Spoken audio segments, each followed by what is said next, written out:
পোশাকের আড়ালে লুকোনো ছিল মাদকের বিশাল চালান। কোস্টগার্ডের তল্লাশিতে আওয়ামী লীগের বহিষ্কৃত সাবেক সাংগঠনিক সম্পাদক হাফিজুল্লাহর পাজামার ভেতর থেকে বেরিয়ে এলো ৪,৫০০ ইয়াবা। মুহূর্তেই বদলে যায় পুরো দৃশ্য, আর প্রকাশ্যে আসে পাচারের চাঞ্চল্যকর কৌশল। এমন ঘটনা ঘটে কক্সবাজারের ইনানী মেরিন ড্রাইভ এলাকায়।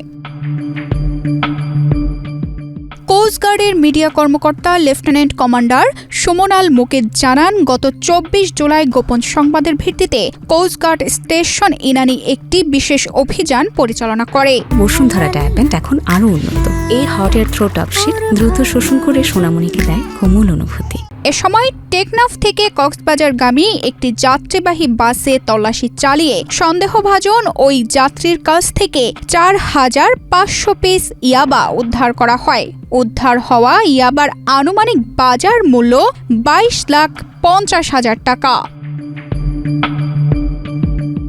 স্থানীয় সূত্র থেকে জানা গেছে, হাফিজুল্লাহ টেকনাফ উপজেলা আওয়ামী লীগের সাবেক সাংগঠনিক সম্পাদক। ২০২৪ সালে ইয়াবাসহ গ্রেফতার হওয়ার পর দলীয় শৃঙ্খলা ভঙ্গের অভিযোগে তাকে আওয়ামী লীগ থেকে বহিষ্কার করা হয়। এছাড়া তিনি আলোচিত সাবেক সংসদ সদস্য আব্দুর রহমান বদির ফুফাতো বোনের জামাই। এর আগেও ইয়াবাসহ আরও ২ বার আইন শৃঙ্খলা বাহিনীর হাতে ধরা পড়েছিল বলে জানিয়েছে স্থানীয়রা। কোস্টগার্ড জানিয়েছে, আটক ব্যক্তির বিরুদ্ধে মাদকদ্রব্য নিয়ন্ত্রণ আইনে প্রয়োজনীয় আইনগত ব্যবস্থা গ্রহণের কার্যক্রম চলমান রয়েছে।